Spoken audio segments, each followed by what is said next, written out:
Welcome to this episode of Revolution and Ideology. This is Nick, and this is a really, really interesting episode for us. We were so excited. We are joined by Jonathan Dickinson and Dimitri Mugianis, who reached out to us actually and said, sent us an email and said, hey, we're listeners to your podcast. We're big fans. This is the kind of stuff that we work on, and we are wondering if you would like to collaborate. And they sent us some articles that they had written in various publications. And the one that really stood out to us is they have an article, which we will link in the show notes, along with so many other resources, in Salon, titled "How Psychedelic Drugs Are Used as a Tool of State Violence." And the subtitle is, "There's a long racist history of psychedelic drugs being used to repress and oppress." And this is a topic that Jared and I basically are completely ignorant on, though interested in. And so we had a back and forth with Jonathan and Dimitri and got on a call together and really, really just had interesting conversations that we were super, super excited about, Jared and I, all four of us really.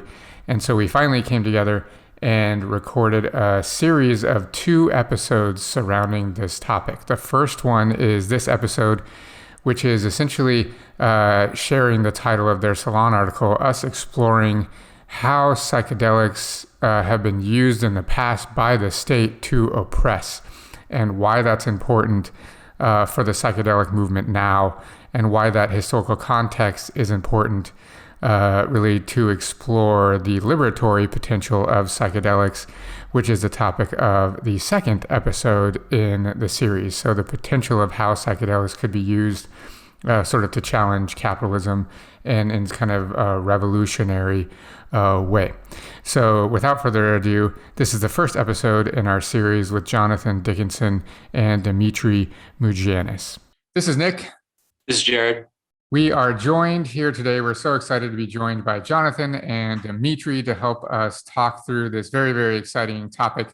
So why don't you guys take some time to introduce our listeners to you and sort of your background in this area and what brought you to wanting to do this episode.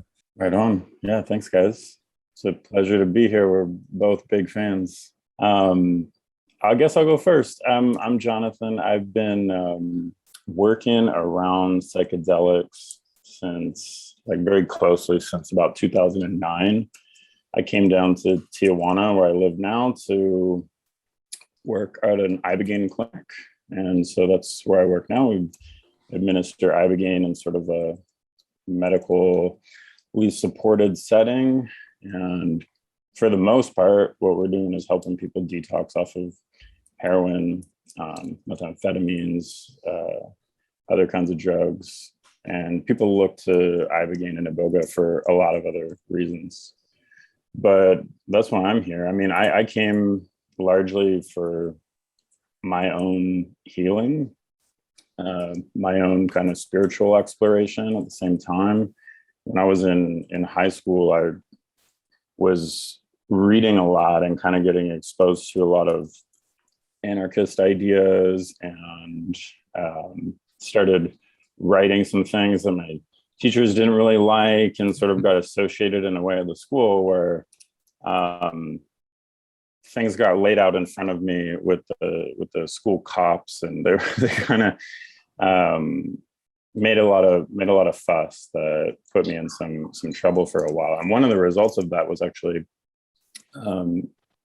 more or less directly, I got put on psychiatric medications, kind of to try to placate the authority figures in my life. And it took me a long time to try to heal from that afterwards.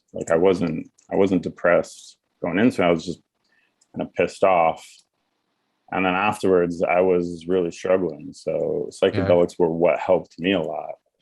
And so I've also, part of the reason for coming down to Mexico was after a really brief stint working in drug policy, I realized I just wanted to be around it and work around it. And I didn't want to wait for the state, and actually kind of have a lot of hesitation about moving things into legal frameworks, not only given the state of the insurance schemes and how healthcare is provided, but just the state interests in general. So it's one of the reasons why we very close listeners to your guys' podcast, and So Awesome. excited to be having this conversation with you.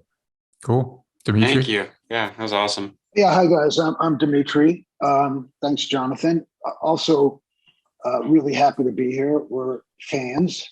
We're fans too. We'll just throw that in. We're fans too. Like Mhm. we're gonna link an article that a couple of articles that they've written and stuff in our notes. So yeah, we're fans too. Right on, right on. So, what got me into psychedelics was, people call them plant teachers, and whereas two other plant teachers, Poppy and Coca. I was born and raised in Detroit. I'm 59 years old. Grew up in a politically leftist Greek American family. Also grew up with all the stuff that was happening in Detroit in the 60s and 70s. And drugs were everywhere. Everyone was doing it in some way. I had some incredible experiences with drugs as a young person. I was also experiencing some difficulties, particularly around the home and economic difficulties, and then being what they would call now dyslexic and being put in a dumb class. So between, which was kind of a blessing, because my dad sort of was an anti-authoritarian type of guy, except when it came to us, I guess, but like at least state authority. And so, and then experiencing being other, and then being other just sort of in a black city, but in a positive way. But I got involved with drugs. I was a musician. Performer, very politically aware. My parents were leftists, not liberals. So, and I come from a tradition of that. Nick, there's a relative of mine buried in Spain. He was in the Lincoln Brigade. Oh, wow. His picture, he was an immigrant. And his picture was always up. So that was in the house. But what happened was drugs helped to expand my life, and then it made it really small. When heroin and cocaine sort of took over my life, I moved to New York City. I became, involved in Lower East Side politics and music.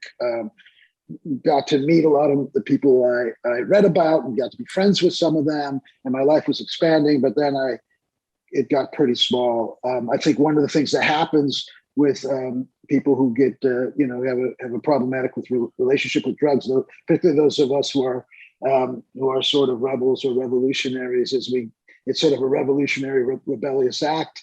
And then we're sort of diminished and become the ultimate consumer. So by the time I'll fast forward over many years, I was back in Detroit from New York. My common law wife was dead, pregnant. All my friends, many of my friends were dead. Many of my friends were going to prison. I was turning 40. I had a $200 a day cocaine and heroin habit, also going to the methadone clinic. So I was a complete slave to the States, having to show up there every day. And I had known about this thing called ibogaine. And for those of you who don't know, there's probably plenty of folks who don't. Ibogaine is an alkaloid or iboga from Central Africa, from Gabon. It has been used in a tradition called Bwiti for hundreds of years. And it is a powerful psychedelic, a sacrament. One of the properties is that it returns folks to, it interrupts physical addiction, physical dependence on opioids without withdrawal, but it is a hell of a 3 or 4 day journey. And it's probably the highest threshold psychedelic in that it needs to be medically supported. Anyways, I went to Holland I was stuck in Detroit, living in my parents' basement. My first thought in the morning was to kill myself. My last thought in the evening was to kill myself. I was working as a valet, parking cars. My artistic life was kind of over. My political life was just sort of raging inside of me. And I think that has to do with my youth anyways. I was growing up in a lefty household, guys, is kind of like growing up in some ways in a fundamentalist household. That's a whole other thing we can get into. I mean, there was a clear enemy. There was sins, I think about every cup of coffee I drink, maybe I should, but that was sort of ingrained in me. And then also, I can get more into that, but I digress even more than I am now. So sort of a last ditch effort, I'm Greek American. Like I said, I wanted to go to Greece. I couldn't go because I had this habit. My wife had just died a couple of years before. And I thought, well, I'm going to try this thing called ibogaine, that I heard about on the Lower East Side from activists like Dana Beal and some of the people that were a group called Missing Foundation, which was a noise group, an anarchist noise group involved in the Tompkins Square uprisings and stuff like that. I heard about it in that sort of milieu. I'm going to go try this thing. And then I'll just go because it was in Holland, and I'd go to Greece. My family didn't have a lot of money back then. I think it was $1,500 back then. Everyone chipped in. I figured they might as well try. And then I would just go to Greece. And my idea was I'd come back and die. And what I did is when I got to Holland, which is like Mecca for heroin addicts back in the early 2000s, this was 19 and a half years ago, I ingested the sacrament of iboga. And I had 4 very difficult days detoxing and incredible visual experiences where I was able to see my ancestors, to see the future guys. I remember, and I could go into detail on that. And then also, so to see, to review childhood trauma, sexual and physical abuse, and just come out on the other side not wanting to use. So it was kind of a miracle. And then I went to Greece for 3 months, and a lot happened there. And I was sort of on fire with this zeal to spread this to everyone. Now, and the 3 months in Greece was really essential, and I got to see who I was. I got to chill. I came back, and it is a felony to use ibogaine in this country. And my mission was to get this to folks, and that was I started to administer it after a couple of years. I became friends with Howard Lutzoff, who's the father of the ibogaine movement, and I did 500 sessions underground. Although I was very public with it, I eventually was initiated into the Bwiti and returned to Central Africa 6 times, and so I am an initiate. And I'll just really fast forward and to echo what Jonathan said. I was also involved in the harm reduction movement, which saved my life when I was using, and then I began to work in it. And I was also very involved with drug policy.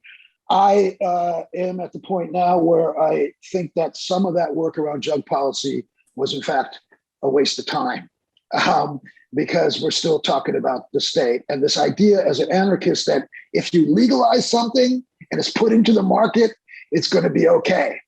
I don't know how I fell for that shit, but I did. So just Google Sackler and you can see that that's not the deal. Or look at the lynching in Staten Island where someone was strangled to death for selling a legal drug, cigarettes.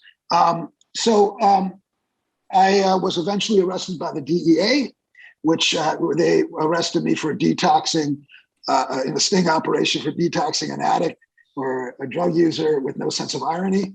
And I went through a long legal process, was eventually, I didn't have to do any time, but that sort of set me on another path.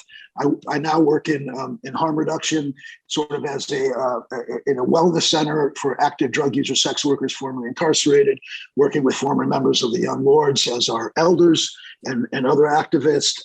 And I also do, I don't really work with iboga anymore, but more MDMA and psilocybin outside of the country. That brings us up to now.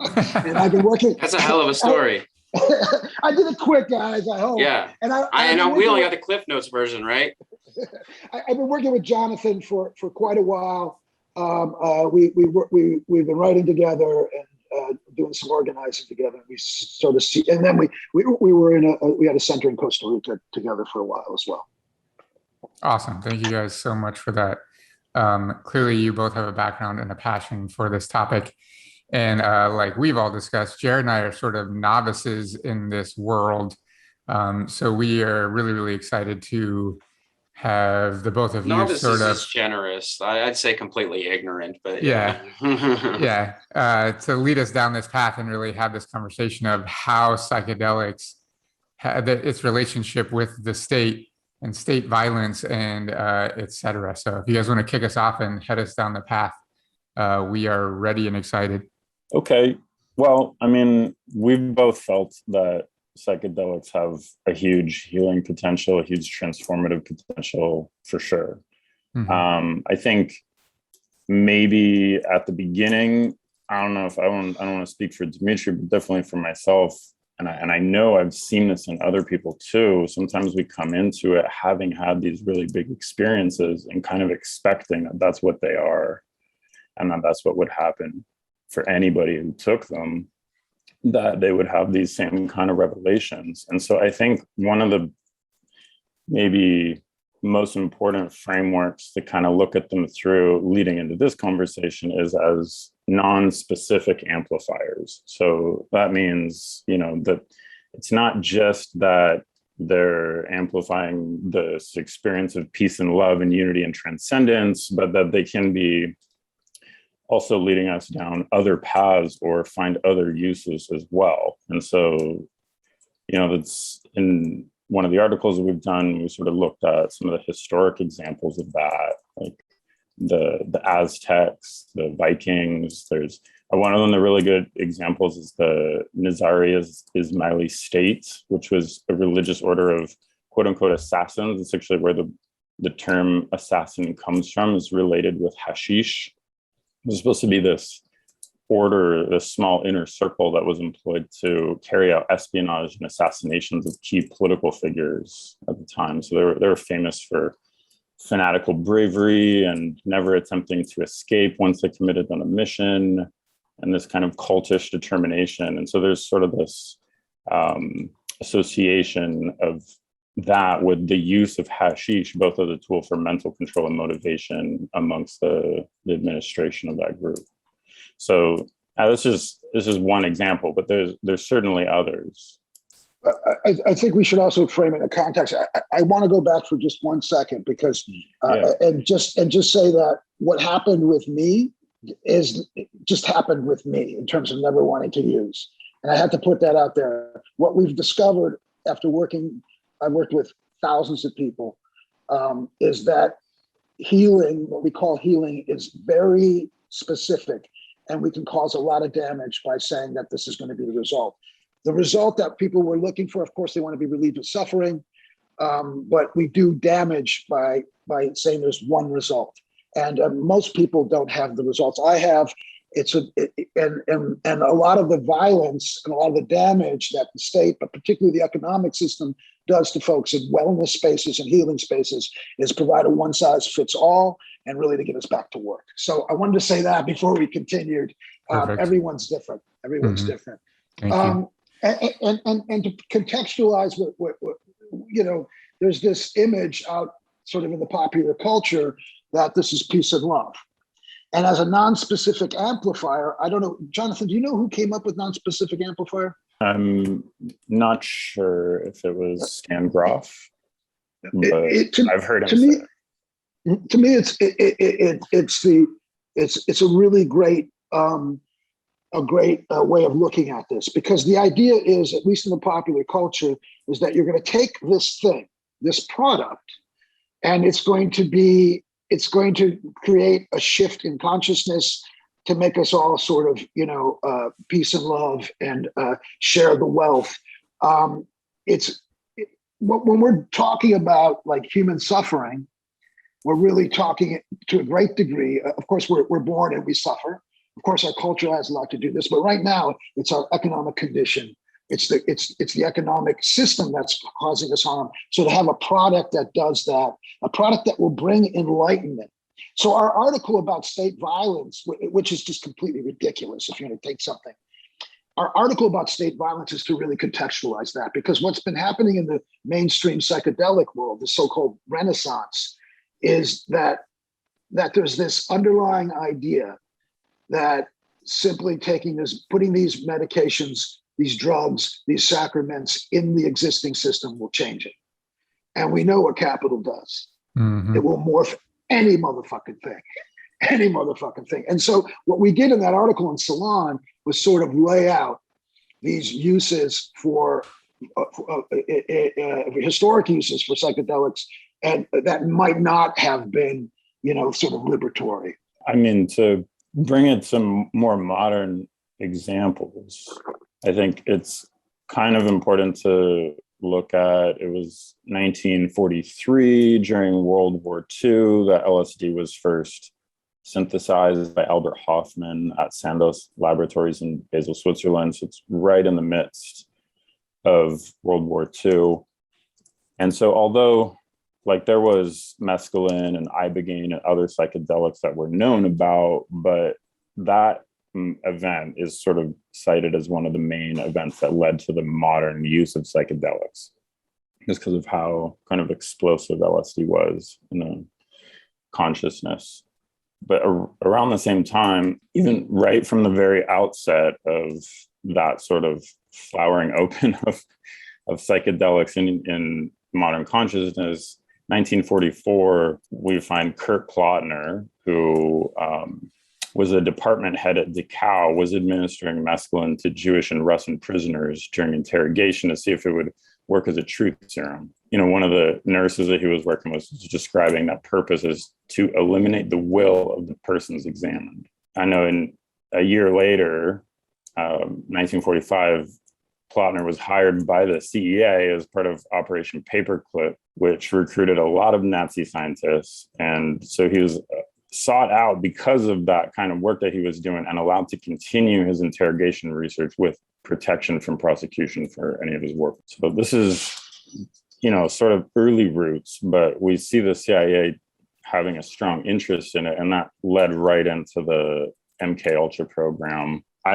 Maybe you guys know something more about this than I do, but I do know that during the Korean War, the US saw soldiers who'd been prisoners of war in China return demoralized, and then with these communist sympathies. So they thought it was possible that Russia or China or North Korea had access to mind control techniques.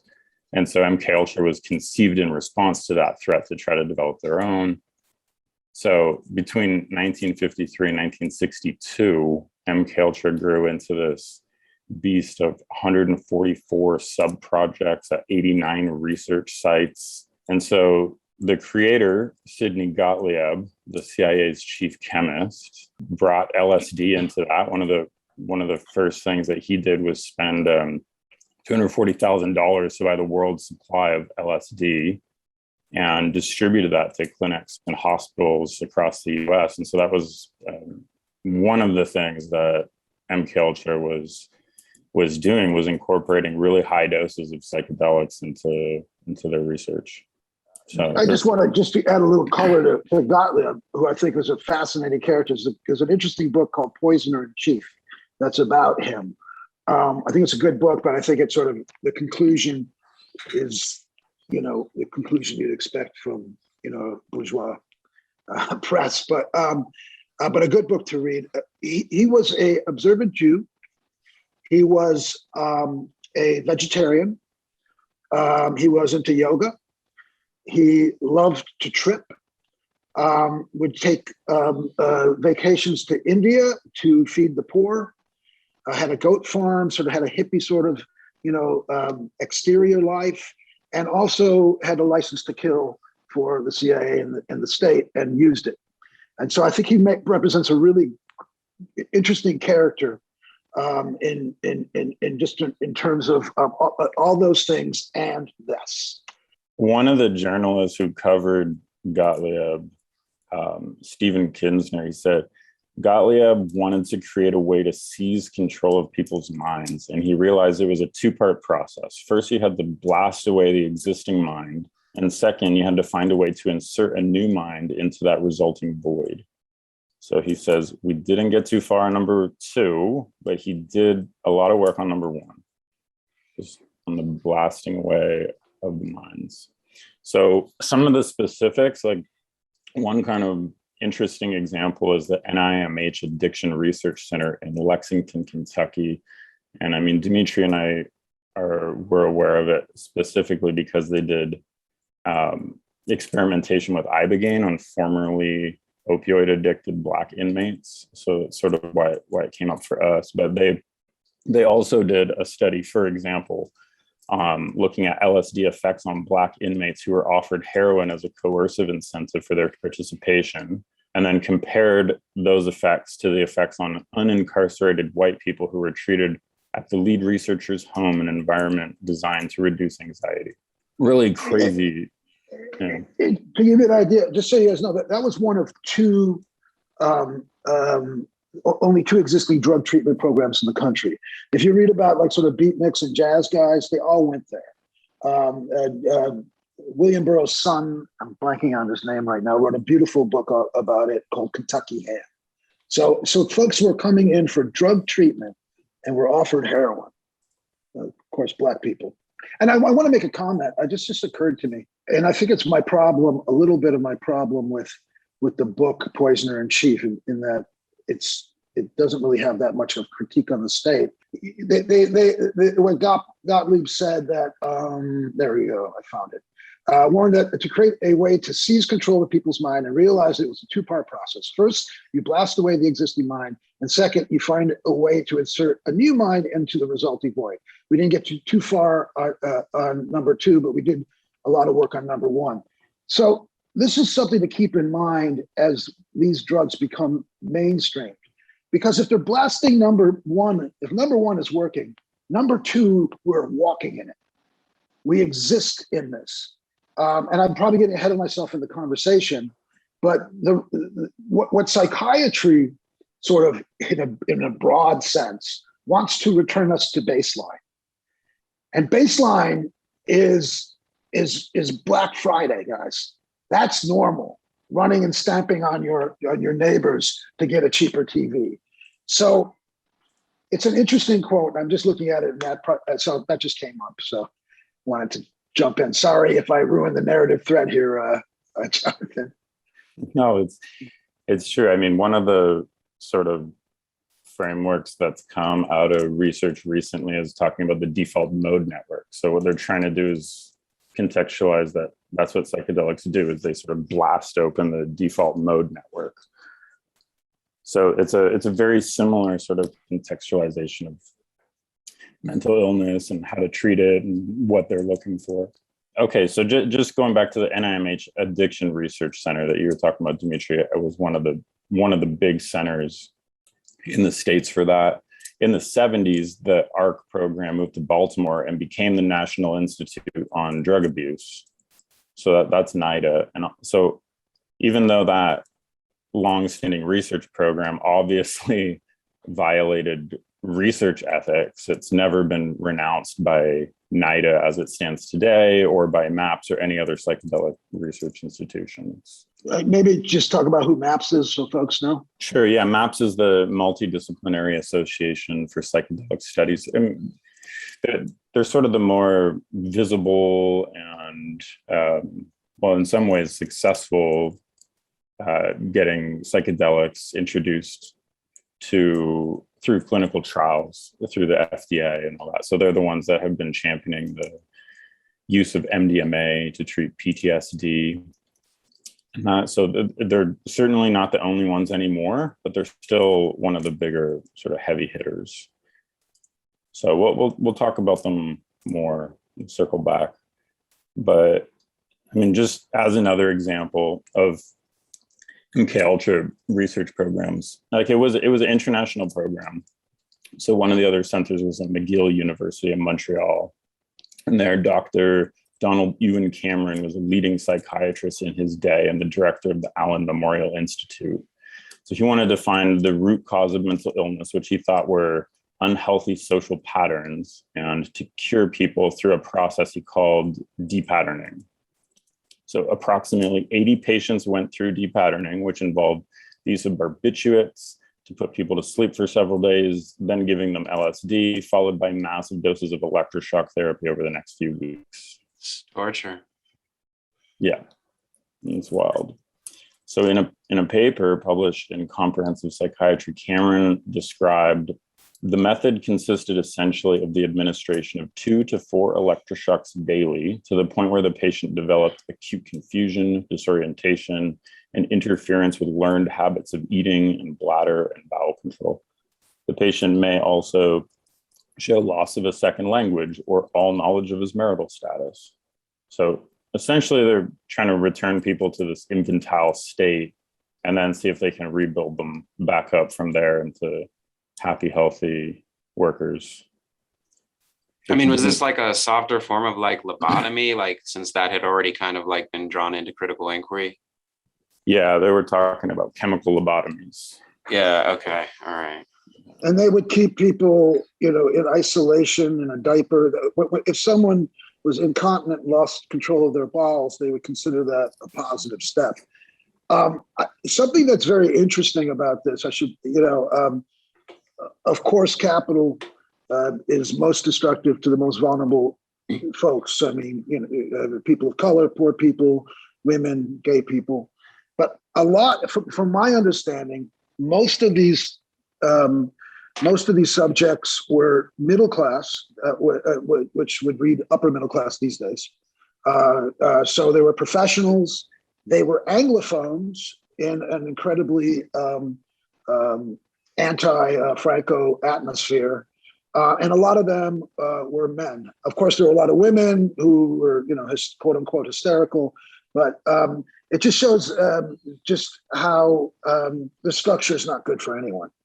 So just wanted to point that out. The CBC in Canada did a really well-produced podcast series called Brainwashed about those studies and that research. It's worth listening to. And this doctor was the head of, wasn't just some schmuck. He was, I forget, the head of the American Psychiatric Society or something like that. He was also present as an advisor at the Nuremberg trials around unethical medical uses. Yeah. And, these types of research was done in hundreds of universities at the highest levels. I mean, talking about, really great state universities and it was at McGill. That's an Ivy right. For the, yep. Yeah. I was just going to interject. It wouldn't be uncommon for people that, of course, accuse Nazis or whoever of war crimes or ethical crimes or whatever to then like recreate those crimes later on. Like that happened a lot with like the colonial British and so on and so forth. I was just like, it's just very interesting that like if I'm doing it, it's okay, but right, like we're going to accuse the bad guys. It's othering, as you've already said, Dimitri. So yeah, so some of this was happening in institutional settings like that. But that certainly wasn't the only way it was going down. One kind of colorful example is this Operation Midnight Climax. So that was in North Beach in San Francisco. So the CIA employed prostitutes to go and pick up Johns to bring back to these safe houses, or they dose them with LSD and then watch from behind a two-way mirror and study the effects and see if they could gather intel that way. So the woman would just stay and talk with the men for a few hours. That's an incredibly colorful. What's the name of that cop? I'm blanking on his name right now. The guy who they hired to do that, to sort of run the operations. Jonathan, if you could come up with it, that'd be great. If not, was sort of I don't know if you guys are familiar with Bad Lieutenant, the movie. It was sort of a bad lieutenant character. This guy was involved in as a narcotics cop, both federally and locally, in New York, and he sort of specialized when he was in New York in he was a terrible racist. He loved to bust jazz musicians. The only probably the best thing that ever came out of this fucking country. He would go after them, and then he went after one of the most precious treasures that this country ever produced, particularly Billie Holiday, to make her life a mess because she didn't like the fact this black woman was wearing furs and all this stuff. So he was really racist. And what he would do is he would bust these jazz musicians and then take their drugs and use them. He loved drugs. So he was completely strung out. He was very vicious. He was trained during World War II and then after to be an assassin and did all kinds of, he sort of had free reign. Like all these guys we're describing had free reign by the state to do violence. So his thing with Operation Paperclip is he would sit behind a two-way mirror in a bathroom and sit on the toilet drinking martinis and taking drugs and watching these sexual encounters. So he's also a sexual sadist, really fascinating character. So the name is George Hunter White, I believe. That's it, right? Yeah. That program, Operation Midnight Climax, was specifically to study the effects of LSD on unconsenting individuals. That's what they were looking for. That's your tax dollars at work, folks. There you go. So these are just sort of really big, colorful examples that we can talk about, because in 1973, in the panic that followed Watergate, the CIA director, Richard Helms, ordered all the documents related to MKUltra to be destroyed. So this is what we know about, and it's likely that we won't ever really know the full extent of what experimentation was going on. Yeah, and by the way, guys, that's really unique. I think it's the only time that's ever been done. And the conclusion of that book, Poisoner in Chief, is that they didn't succeed. So, but they're like, we heard that they didn't succeed. So of course, they takes the state's word for it. But we know from observing what can happen in traditional cultures, because by the way, those are people and they're susceptible like everyone else to our foibles around hierarchy and all kinds of ugly stuff.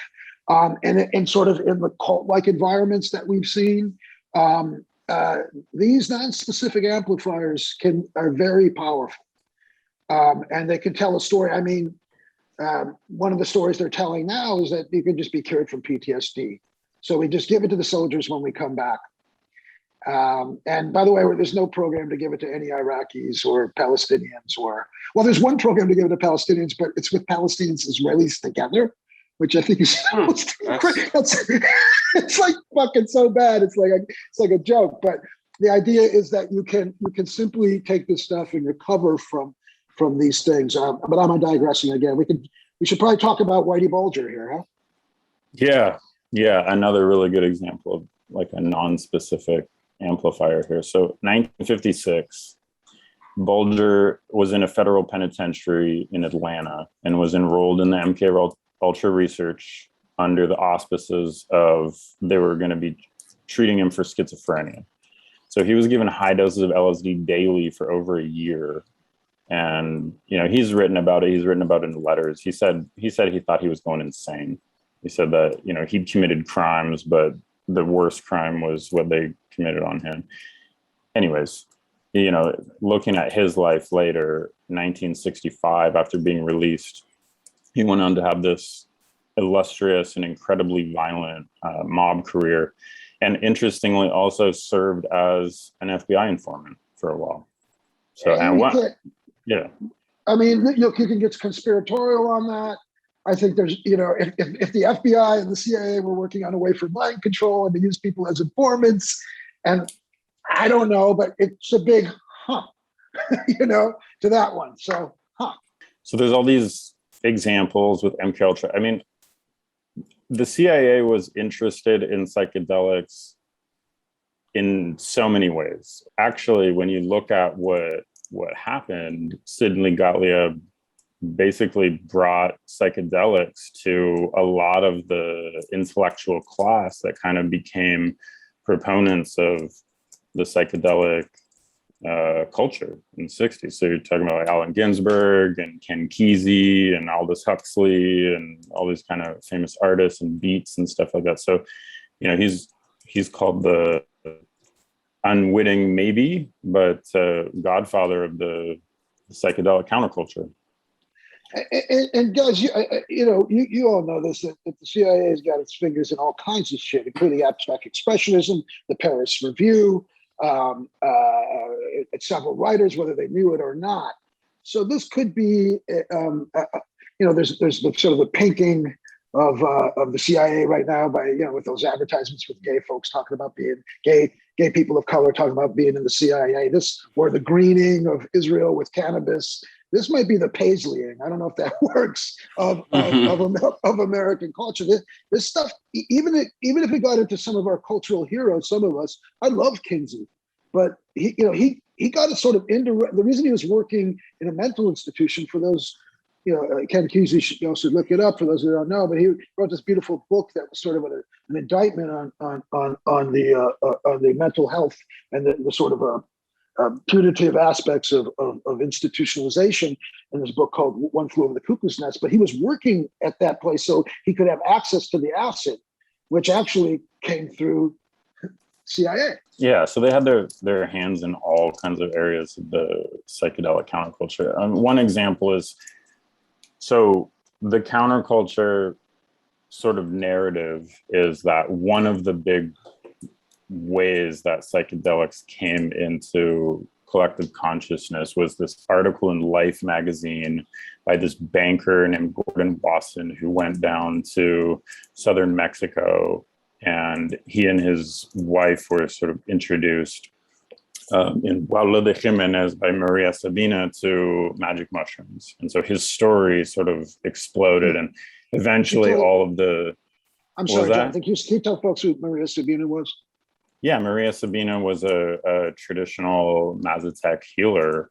And so, I mean, she sort of became iconized by, is that how you say that? She became an icon for the psychedelic counterculture. The Rolling Stones, the Beatles, you know, everybody went down to Wildla. The town kind of became overrun. So in her town, she kind of became a bit ostracized, and her family had a lot of trouble because of all the attention and complications that brought for, you know, basically turning on the 60s in some ways. But, you know, the CIA also funded Gordon Wasson to visit Maria Sabina and do continued research with her. So they were really everywhere. And the way that it got into Life magazine, that was Henry and what was the wife's name? The Luce family, which were the owners of the publishers of Time magazine and Life magazine, which back then, I don't know if there's an equivalent now, but millions, tens of millions of people would read that. And they were known sort of as Rockefeller Republicans, which, you know, means that they're on the liberal wing of it, which would means that they'd probably be on the progressive wing of the Democratic Party today, but that's another story. Yeah, true story. So, I mean, I think that's, again, like those are really colorful examples from MKUltra. And there's a lot of really cool stuff going on around the same period. You know, there's even really interesting research happening with psychedelics, like people doing really, really good work. We're going to jump in, Dimitri? Yeah, I want to say that a lot of that stuff that, you know, people say, well, then it ended. But you can see the continuation in what we know happened in, what do they call them? Dark sites. What's the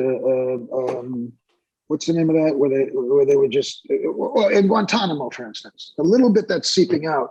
We see some of the same practices that were developed, and there was also really great research around alcoholism, and addiction and depression. Of course, all done sort of in, you know, within the economic and the philosophy of the Cold War. So, but it's striking for us that the new psychedelic renaissance, and Jonathan, maybe you should talk a little bit about Leary and those folks right now, and then we can get into that part, right? Sure. I mean, Leary and Richard Alpert and the other researchers at Harvard are interesting because they started as these sort of buttoned up academics and then became counterculture kind of symbols in and of themselves. But in the 60s, when they were still at Harvard, they did some interesting research, and you also see this kind of tendency towards some of the same state-centered interests that we're kind of pointing to, less about overt violence. But one example being, they did LSD research with prisoners attempting to measure reductions in recidivism. Which, there's a big movement in there's a movement in Brazil, where ayahuasca is traditional to do it in prison and with good results. But the idea is that you give someone acid or mushrooms or ayahuasca, and in this case ayahuasca, and they go back to the favela, and somehow they're not inclined to eat. I mean, it's kind of an absurd thought. It's the idea that we treat the symptoms of capitalism and racism and patriarchy and homophobia and all that, and send people right back into it, and somehow that will change the structure. Right. And it's sort of a dangerous thought. Leary, and we'll talk a little bit about his later years, but I watched interview, I think this was 66 or 67 on the Buckley show. William F. Buckley had Leary on. And if you watched him in that, if he wasn't manipulated, he was the perfect spokesman for the depoliticalization of youth. And he was saying, simply take these drugs, don't get involved in the politics, learn to love. And I mean, this is clearly a privileged fucking guy. Harvard, he had the privilege to leave Harvard. That's a big fucking privilege to say fuck you to Harvard, right? But like this guy is saying that basically no political consciousness, and take these drugs. And the dropout part of it, the tune-in part of it was some sort of tuning into like the self. And the dropout part of it was dropping out in terms of dropping out of organizing and struggle, what we call struggle. He later was politicized when he got locked up and was liberated. But like Abby Hoffman says, a yippie is a hippie that's been beat up by the cops. So it's amazing how that changes so fast once your entire life becomes politicized. Yeah. So like, it's really interesting, depending on which side of the discussion that you're on around psychedelics. Leary is either sort of celebrated or demonized. So by a lot of the sort of research institution now, Leary is seen as this kind of like perfect example of what not to do. And to try to avoid the trappings of the past, we need to avoid, anything that would be associated in that direction. But the reality is, I think a lot more closely, something like in 66, when LSD and other psychedelics started to get prohibited, the perception is that's when the research was stopped. And that was as a reaction to what was going on, visible in the counterculture, but in other countries as well. But in reality, it didn't really stop the research. It sort of gradually tapered off, in part because of just fading interest and will. And then also because there were other legal changes that altered how psychoactive substances were approved by the FDA for medical treatment. So people stopped sort of seeing the avenue. So it wasn't necessarily that kind of intense crackdown, but that narrative is certainly being it's a bizarre narrative because the so-called psychedelic renaissance, and by the way, there's a renaissance maybe in research, the renaissance of bourgeois culture and in the power structure, but don't call it a comeback, as to quote the song, because we've been here for years, we're still fucking doing it, but the narrative in the renaissance, the sort of bourgeois reemergence of the use, is that it got out of control because these crazy fucking hippies. No mention of Nixon's war on the people, on Black people and the left. It's Black people, and we've always got to remember that it's not really talked about much because we don't talk about these things in our culture because we know everything can be absorbed except a direct attack on the shit. Right. And what they were going after is not just Black people, because they didn't like Black people, was a tool for capital, a tool for imperialism, but also attack on the left, particularly the freak left. And so now the narrative picked up by MAPS and other bourgeois institutions is that that's what went off the rails. Some hippies fucking did this, not the fucking apparatus of state that was destroying Southeast Asia and the rest of the fucking world. Right. It's sort of like the story is, right, that these individuals got out of hand with their usage and distribution and so forth, when like completely ignoring the history of MKUltra and like other government institutions that were completely off the rails for decades before, right, the crackdown. Yeah, that's the narrative of the state. That's how right. States craft narratives, right? Mm-hmm. Yep. And by the way, the Renaissance sort of ignores this history. Just completely ignores it. Right. It's literally actual Nazis. I mean, I'm sorry, go ahead, John. Well, the term Renaissance is this hearkening back to this era of research that was interrupted. Mm-hmm. And what we're outlining is a large part of the institutional research that was going on at the time. and the same interests are at play. So yeah, I think even the term of research, right? Like you said, the Renaissance now, the rebirth, right, is that this research was stopped when there was a lot of progress to be made there. We're now picking that up and we're going to see the benefits. But when we're talking about the quote unquote research that was done in the past, I mean, the vast majority of it was like complete atrocities, you know?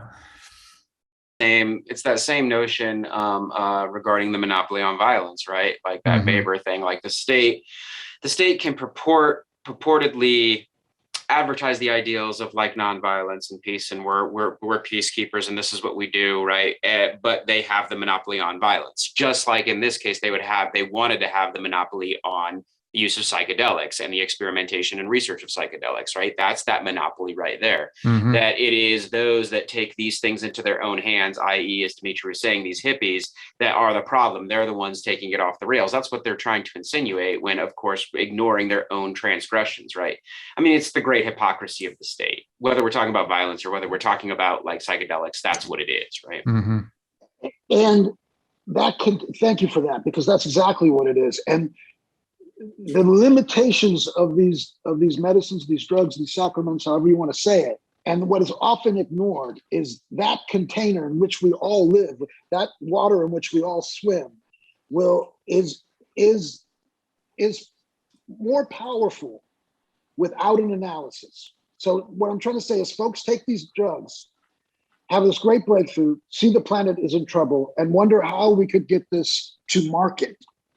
Because, I mean, that's what we're talking about, capitalist realism now, right? There's no other avenue. They see no other way, because the narrative, the ethically constituted stories, am I using this right, guys? Yeah. Good shout out. The ethically constituted story is that, like, there's only one way. And there's only one legitimacy. And we could point to 1,000 illegitimate ways. Even the research now is based on Diagnostic Statistic Manual 5, DSM-5, which is a completely arbitrary, non-scientific tool that they have even said themselves. We outline it in an article in Salon that I'm sure you guys will put up. That is not an effective measurement, but it is an effective tool to keep folks, good little clogs. And they're, in line to buy the latest whatever. I mean, and that's the process, right? Sort of the roadmap for commodifying a substance is to completely systematize and put it in the discourse of science so that it can be marketed most effectively, right? So like, I like your point about, it must be analyzed, but analyzing it and sort of systematizing it takes away a lot of the impacts that it could potentially have. And so we're taking away its main effect by commodifying it and putting it through the ringer, right? Putting it through the system so that it can be sold legally. To look, and also to be put into the space of disease, which is like another huge, mechanism for social control and oppression. So you're sick because you have trauma. I'm okay with the trauma conversation, except it's become total. It's become total. And I don't want to digress too much because I could talk about that for a long time. But there's very little talk in psychedelics or in the general conversation. And I forget which one of you guys has also is a shrink as well, or got a degree in it. Is that you, Nick? Or, yeah, only a bachelor's degree, but yeah, in psychology. Okay, well then I can't. Okay. So this idea that it becomes this individualized thing, right? That your trauma, and it's almost like I call it like an internal nationalism. I have this pain, I have this historic wrong, and I need all this space around it, and it's about me. And all the space around it so I can feel safe. And nothing can come in the space to have a conversation around it. But what people aren't talking about so much is why this huge rise in so-called mental illness. Why is it just off the charts compared to ever before? Back in the day, back when Marx, although we don't totally dig him, but he's useful, right? Back when Marx was sort of in the conversation all the therapists read it and took it serious. Like there was a conversation around alienation, and that's completely fucking gone. Yep. Completely gone. And it's all about your own personal trauma. This is a neoliberal approach to healing. There's no common space. I think I've gotten us completely off track, but we can. No, I love that idea. Sort of the individuation of, like you said, trauma and struggle, combined with sort of the medicalization of as many symptoms as possible to really bolster the commodification of treatment, like as much as absolutely possible, and to rein in as many substances as possible that could be used to treat these symptoms of these individuals, all the while sort of ignoring the fact that much of this could be caused by just the system in which we live, right? That it's not an individual problem. It's a communal issue for sure. Not necessarily related to our specific topic here, but I do think people were talking about it during the eras we're in right now. I mean, we did the series on Marcuse and the one-dimensional man. Yep. Right now, for a future episode, I'm working on who is this Desmond Morris and the stimulus struggle. He's writing about this time, and he's kind of talking about these similar things regarding alienation. So I do think some people were talking about it, but perhaps not in the way that was ever going to be like fruitful. And I really appreciate what Dimitri said. Most of it was super individualized, at least some of the more ones that I've been looking at regarding things like stimulus struggle. Marcuse, maybe a little bit more like Mark's looking at more like grand sweeping discussions. But so, I mean, if we look at how all of this is kind of being repackaged now and how it's being sold, one of the biggest, like we've mentioned the Multidisciplinary Association for Psychedelic Studies. So one of the biggest narratives that's been able to sort of take the mainstream is prioritizing research on post-traumatic stress disorder. And in particular, a lot of their early research is focused on soldiers and other state agents, such as police officers. So from 2002 to 2010, MAPS conducted the first study on war and terrorism related PTSD in Israel, which was a study that recruited participants in direct partnership with the Israeli Defense Force. And MAPS director Rick Doblins collaborated directly with the Pentagon. And so it's this consistent prioritization of state interest, but also this looking at how to sort of the problems and the conditions that they're interested in treating are by those who are perpetrating the legitimate uses of state violence. Like it's how to soften the blowback of these quote unquote, the way it's perceived as necessary evils or whatever. But that's how psychedelics are being repackaged. And it's being repackaged. It's interesting that something just came up for me, Jonathan. It's like another legitimizing of that violence, but that violence is so legitimate in our culture that the psychedelic movement has sought to legitimize itself, the sort of mainstreaming psychedelic movement, by a direct association with the purveyors of violence and their suffering and their quote unquote PTSD. And it's actually really effective. Oh, you're treating the vets. I mean, right now they want to treat all the special forces. These are like the higher level, so you can't even argue it's some poor guy or woman from the, a working class person who has no choice. These are sometimes, Ivy League grads who come and do the specific dirty work of the state, and all their suffering is what we're looking at. And the interesting thing, am I getting ahead of myself here, Jonathan? Then the interesting thing, do we quote? We'll get there in a second. So I won't get. Well, maybe we can jump into that. The Johns Hopkins guy. Is that? Can I? Why be jumping ahead too much, Jonathan? No, I mean, like we're talking about sort of overt violence in a lot of cases, and then we're also looking at how this sort of relationship between psychedelics and how they're being introduced into psychiatry is sort of tightening the grip of psychiatry as a tool of social control in a lot of ways. So even that relationship between the psychedelic movement and it trying to legitimize itself, I think we're feeling those pressures to sort of, and you want to read that, Dimitri? This is a great, a wonderfully useful quote that it's all kind of laid out for us right here. So this is Roland Griffiths, is one of the sort of foremost researchers at Johns Hopkins School of Medicine, and they've been doing studies with psilocybin. And so they wrote a think piece, I guess, in Psychedelics and Psychiatry that's called Keeping the Renaissance from Going Off the Rails. So he sums it up like this: if psychedelic research is going to avoid another period of prohibition, we must learn the lessons of the past. It is critically important that the medical and scientific communities be vigilant in opposing the conflation of science with larger cultural agendas, as occurred in the 1960s with the blending of psychedelics into the anti-war and other anti-establishment movements. The enthusiasms that attend such agendas should not be allowed to supersede the scientific and regulatory processes meant to carefully vet these substances and their application in a variety of mood and behavioral disorders. Oh, geez, this guy, he can write them, huh? I mean, I just gotta say, something's just jumped out at me. Like, it's gonna supersede his fucking research.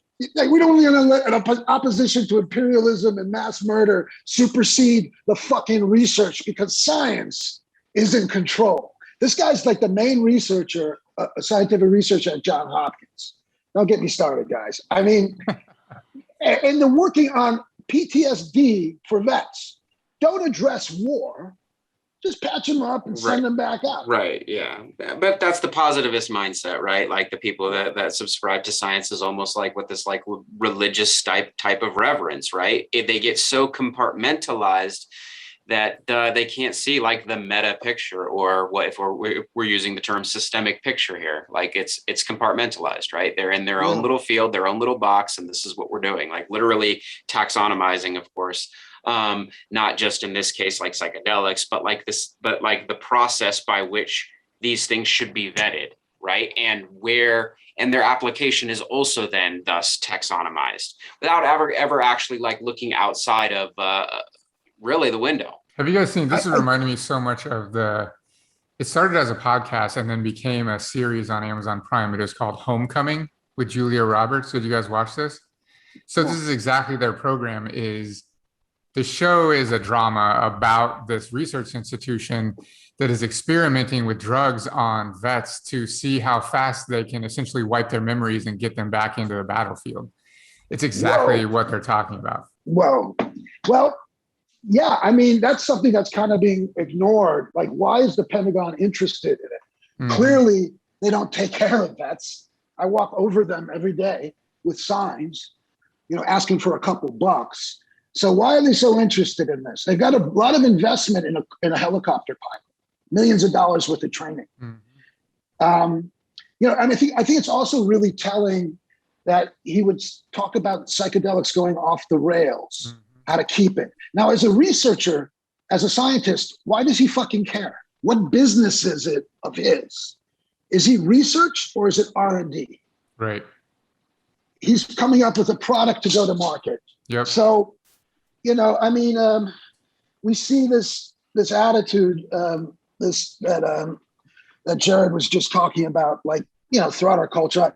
I think about meditation and fucking Sam fucking Harris, Mm-hmm. I mean, it's another example of it. Don't get me going. So I'll digress into that space in a second. I'm right there with you on Sam Harris, Dimitri. So we're good. That guy.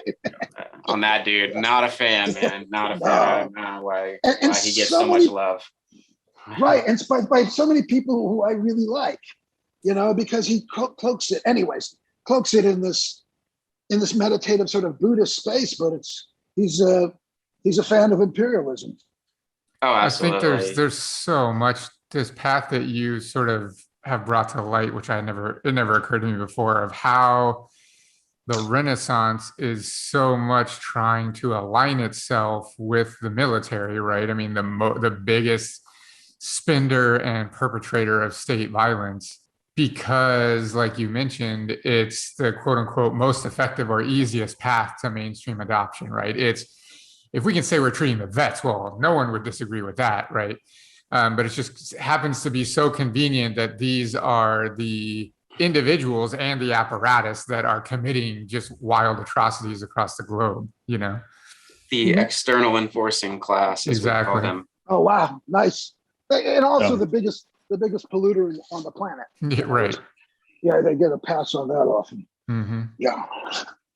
Yeah, it's a very clear, obvious strategy. I think it plays out even not just in that kind of research or institutionalized setting, but even when we look at something like microdosing of psychedelics, which I don't think is very researched. I think it's sort of driven by just sort of faddish news articles and things like that. But the focus is one on removing the transcendental or visionary effect of psychedelics in order to try to help people sort of fit better into their their workflow.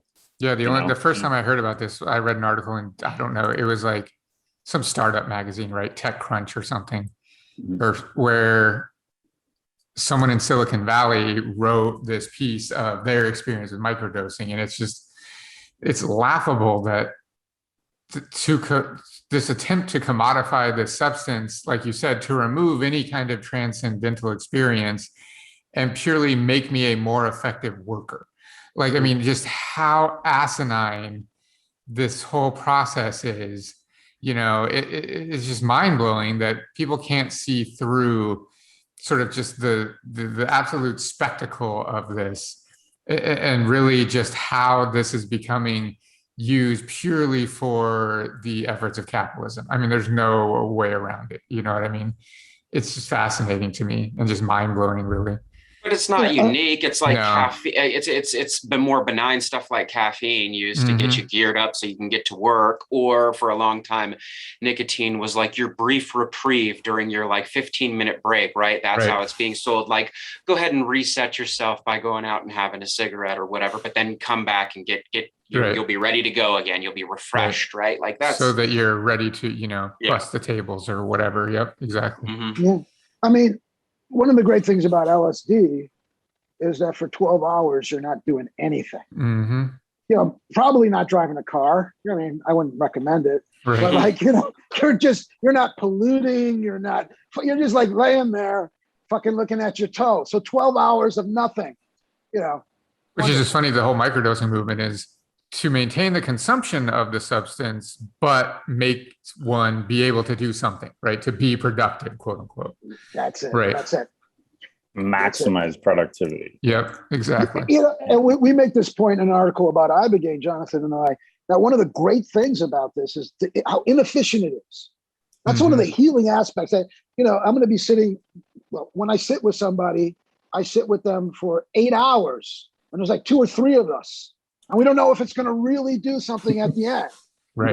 I mean, it's so great, man. Like, it's just, I love how inefficient it is. And in the inefficiency, something can come out because we're talking about space. But that doesn't function at all in the scientific world, right? They want very clear-cut results where I need, within at least somewhere in the 90% range, that when I give this to something, that X will be the result every single time, right? And we also sort of mentioned that in the research article in Salon, that the damage of that narrative, the damage that I did when I became sort of a poster boy for Ibogaine, and I really thought I was going to go out and just give this to folks and they'd have the same result. And I also thought that was going to be some sort of revolutionizing process, which I was completely wrong. I was doing detoxes and the same kind of work I do in harm reduction, patching up folks that are being devoured by the economic system and the race system and all the other ugliness around us. But the direct harm I did was saying that this was a result, that not using the drug. And it turns out that's maybe 20% of the people never use drugs again. But what else happens? This is the same damage that we're doing, we're going to reduce PTSD, which by the way was a legislative and sort of political process where they came to this diagnosis. If you want to look into the history of how PTSD sort of evolved, sort of necessarily for veterans and women and people who've been sexually harmed, they came up with this diagnosis so they could become visible, so they could become legible to the state, so they become billable, right? And so I was involved in trying to introduce that process. And in the process, I said, this happened to me. And a lot of the hype that we're seeing around psychedelics is that it's going to cure this. And it's simply not what happens. I worked with thousands of people, other really interesting things, other far more poetic things. I always say research is great. The reductiveness is necessary, but this is not a reductive experience. We need the inexactitude and precision of poetry. And that's more of what's happening. I don't know what's going to happen at the beginning of a session or a ceremony, but I do know if I state it, that this is, you have this and this is going to happen, I destroy the space of curiosity. And I think that's a lot what the state and what capital does. There's less time for curiosity. So we microdose to go to work so we can be more productive as opposed to pondering a blade of grass, to talk about a very curious fellow. I love your terminology of sort of the unpredictability and inexactitude, because it reminds me back to what you were talking about earlier about jazz, right? And how the system can't deal with that unpredictability and that inexactitude. It needs to know what's going to happen. It needs to control what's going to happen and control the narrative and be able to determine exactly what the inputs and the outputs are every single time, because that inexactitude threatens its legitimization and its monopoly, right? Yes. And jazz is a beautiful metaphor for the kind of work Jonathan and I do. Right. Because we have a structure and there's an improvisational quality. Mm-hmm. So, Miles Davis is going to cover Cyndi Lauper. Like, oh God, I'm going to do this. And then what happens? These are Coltrane does. These are my favorite things. Mm-hmm. But what happens in the middle of it? It's not Julie Andrews anymore. Something else is happening. Yeah. Awesome. Well, I think if we were to try to summarize what's carried over into the Renaissance and what's happened, I think a big part of it would be this individualization of the problem, this de-systemization of the view of, what we're problematizing. And, in order to basically continue the status quo, that's sort of the target. Mm-hmm. I don't know if we're going to get into the Elijah McClain quote there, but I think it's a good kind of like framing of like this whole kind of state and control and psychedelics portion of what we're talking about. I think it's kind of a good like closing framework. So yeah, I think we should get into it real quick. Yeah. Okay. I can't read that without crying, so I'm not going to read it. I mean, this story is what put Dimitri and I writing about state violence in the first place. Mm. And so this was a young Black man who was autistic and beautiful young man, and was detained by the police and was administered a high dose of ketamine while he was, in that process, and ended up dying. These were his last words. So I can't breathe. I have my ID right here. My name is Elijah McClain. That's my house. I was just going home. I'm an introvert. I'm just different. That's all. I'm so sorry. I have no gun. I don't do that stuff. I don't do any fighting. Why are you attacking me? I don't even kill flies. I don't eat meat, but I don't judge people. I don't judge people who do eat meat. Forgive me. All I was trying to do was become better. I will do it. I will do anything. Sacrifice my identity. I'll do it. You all are phenomenal. You're beautiful and I love you. Try to forgive me. I'm a mood Gemini. I'm sorry. I'm so sorry. Ow, that really hurt. You're all very strong. Teamwork makes the dream work. Oh, I'm sorry. I wasn't trying to do that. I just can't breathe correctly.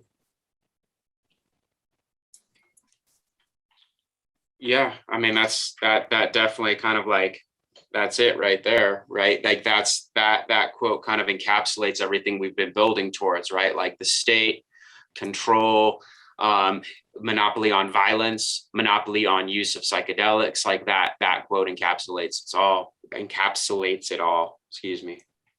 Yeah. And just so contextually, ketamine has sort of been put into the psychedelic space, and it's the first legal one. And this was administered as a way of subduing this young man who clearly was no danger. What jumps out at me at this particular reading was, I'll do anything, I'll sacrifice my identity. And I think, I don't even know if that needs comment. It's, yeah, I don't know how you can follow that up. I really don't. I don't know.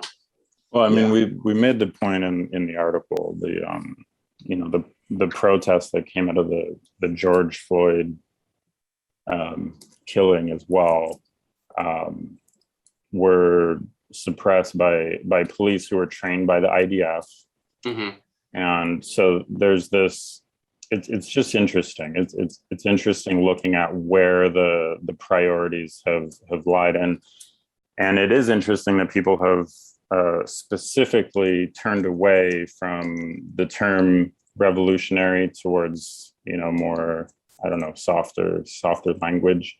But as far as we can tell, like the way that psychedelics are being introduced, it's sort of to minimize change almost. So yeah, I mean, I think it's to minimize.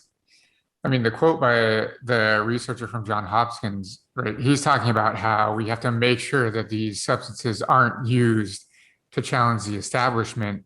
But then when we talk about microdosing and et cetera, it's even to minimize the individual change, right?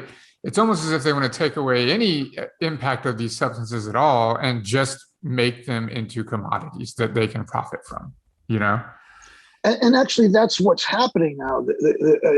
There's all kinds of, I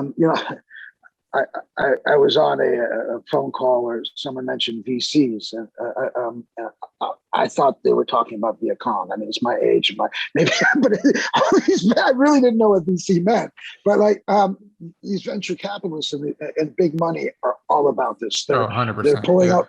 They're pulling out the long knives and opposing certain legislations that, there's a pretty damn good law passed in the decriminalization thing in Oregon, but they're opposed to that even because the Oregon thing will probably be the broadest interpretation of these uses that will ever come about because now they're paying attention.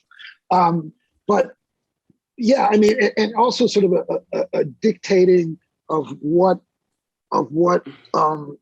constitutes healing.